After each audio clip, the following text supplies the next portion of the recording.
There are many elements that go into making an incredible JRPG, from their stories, characters and worlds to the parts that you'll typically be doing the most, that being the battling. When it comes to combat systems in JRPGs, they come in many different shapes and sizes. Some can be more laid back, focusing on taking your time between rounds, and can be quite forgiving with you having the option between multiple difficulties. Whilst others can be brutally difficult, having every decision count during battle with the threat of dying constantly breathing down your neck. Today, let's take a look at JRPGs with some of the most unique and interesting combat systems that are out there.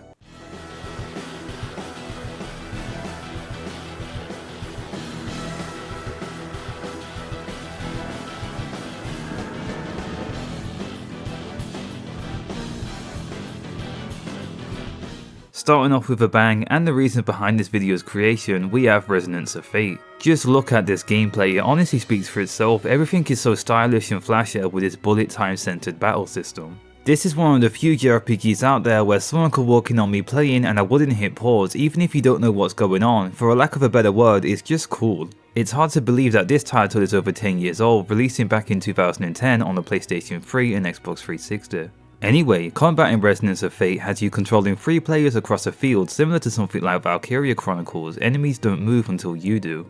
It's all about the guns, as you're limited in where you can position yourself, so getting the right angle to shoot is key here. Each enemy has 2 health bars, with the blue health that's their shield and can only be dealt with by using shots from the machine gun. So you want to start attacking with whoever you have that weapon equipped to in order to deal any significant damage. Afterwards, what you have is your regular pistols, which can actually kill enemies with their green health bar once their shields are gone. Resonance of Fate is hands down the hardest game on this list. There is a pretty steep learning curve, but what really sets it apart is how satisfying all this is. Every victory feels earned, and there is only one set difficulty, with gameplay relying more on skill than mindlessly grinding levels. Your actual level here barely matters. The tutorials are also great at getting you to terms with this incredibly unique battle system. NPCs also provide useful tips in the overworld. This game is pretty light on its story, so 90% of the experience is just spent battling, which is why it's a good thing it's done so well here. Activating your Matrix style bullet time with all your teammates in the right spot allows everyone to take a turn at the same time. The bigger you make your triangle is very effective in covering space.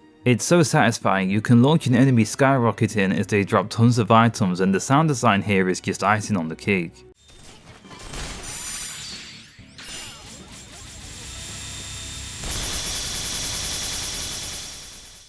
After launching them up, you can send them slamming down into the ground with an aerial attack to deal even more damage. When it comes to the equipment and loadout in this game, well, let's just say you've heard of regular guns, well how about anime guns? You call that a gun? This is a gun. That's right, all this looks ridiculous, but making these builds are once again incredibly fun. You can also equip 2 guns at once for some dual wielding action. Resonance of Fate is a hugely overlooked game, which is unfortunate since the developers TTYD are responsible for some of my all-time favourites when it comes to JRPGs. Anyway, definitely give this game a whirl if any of this interests you. There really is nothing else like it when it comes to its unique combat. Up next, we have an entry in the series that really needs no introduction, that being Xenoblade Chronicles 2 Torna, the Golden Country. As a shorter experience, Monolith Soft really made things faster paced when it comes to the combat compared to other games in the series. In Torna, the Golden Country, combat feels almost like a tag team fighting game, similar to something like Marvel vs Capcom. You can switch between party members, and what's really neat is that say if you're at low health, you can quickly swap out during battle to avoid dying on the fly whilst your bench party member heals up. Every time you swap in, each party member has their own attack they will do, and similar to Xenoblade 2, they also have their own elements, alongside having the ability to break, topple and launch the enemy. But what really sets Torna apart from the other games is that they changed how chain attacks are done here. In this title, each time you land a strong level 2 attack, you will create an elemental orb that floats around the enemy. Once in chain attack mode, you have to destroy that orb with the opposite element. For instance, say you made a light orb as Mithra, you then switch them in off to use a dark attack in order to destroy it. It takes a while, but once you're able to create and destroy all these elements, you're heavily rewarded with every one of your party members attacking with their strongest moves. Also, and I know this video is just about combat, but I've got to mention the incredible music that is Torna's battle theme.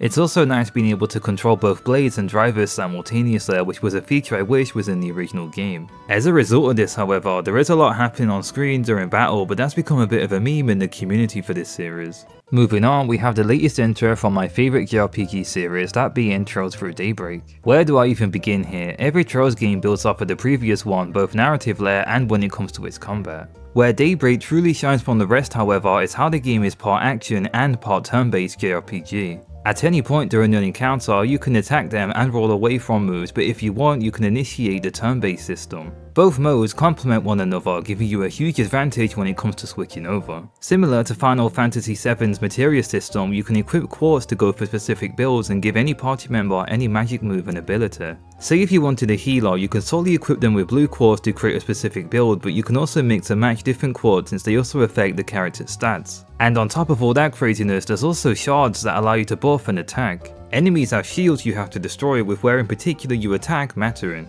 For instance, some attacks are stronger when attacking from the side or back, with boosting further adding to this. And furthermore, on top of all of this, you also have S-crafts. These are like your super moves that you build meter from dealing damage or getting hit. The animations for these are very flashy as you deal screen wiping amounts of damage. Trails Through Daybreak is also the longest game on this list, with plenty of party members to shake things up, so you'll have a lot of time to come to terms with this unique battle system. We have another beloved series up next with the even longer running Atelier games. Each title has a different gimmick when it comes to both the alchemy system and combat. For instance, in Atelier Series 2 you have these elemental shields that you have to destroy, or in Rise of 3 you have these keys that act as passive buffs that you can make. But it really is outside of combat, which is where the Atelier games truly shine when it comes to battling. As the title of these games suggests, you play as an alchemist, and this translates into battles where you literally craft everything you use. Equipment, weapons, bombs, healing items and more is all created by the player. You might be familiar with that one Subway meme, well this is literally the same thing, my brother in Christ, you made the battle system. But in all seriousness, on top of the stellar combat where you can switch out characters on the fly and chain together hits, the alchemy system really sets the Atelier games apart from conventional JRPGs. Without losing the topic of this video, let's just say that the alchemy system is extremely in-depth, allowing you to tweak builds to fit any playstyle.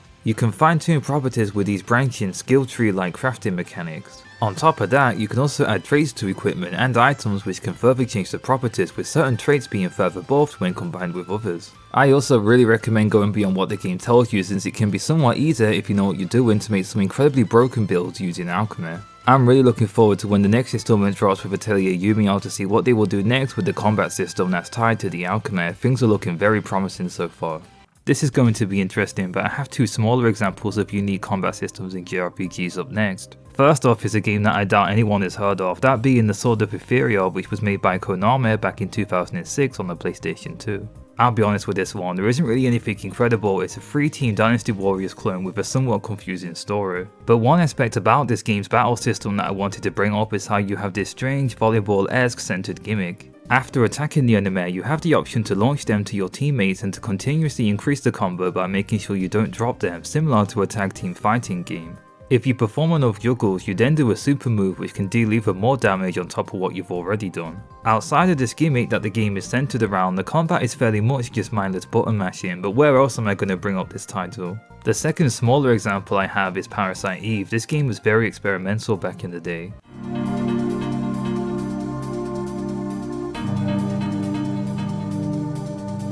Battles are done in real time, meaning that you'll want to move around to avoid enemy attacks. We also have guns again for your basic attacks, with you having to look out for how much ammo you have remaining. This game can be fairly challenging with how much that you have to keep up with going off on screen at once. There's also your traditional magic system, but you'll be doing all this by yourself, since for a JRPG, Parasite Eve features a grand total of just one party member, which for a genre known for having big groups fighting enemies can really add to the difficulty. On top of this, you also have to watch your resource management, since similar to a survival horror game, guns require ammo that you can find throughout exploring this game's world. Regardless, Parasite Eve is a cult classic for a reason and is well worth going back to nowadays, since there is nothing else quite like it.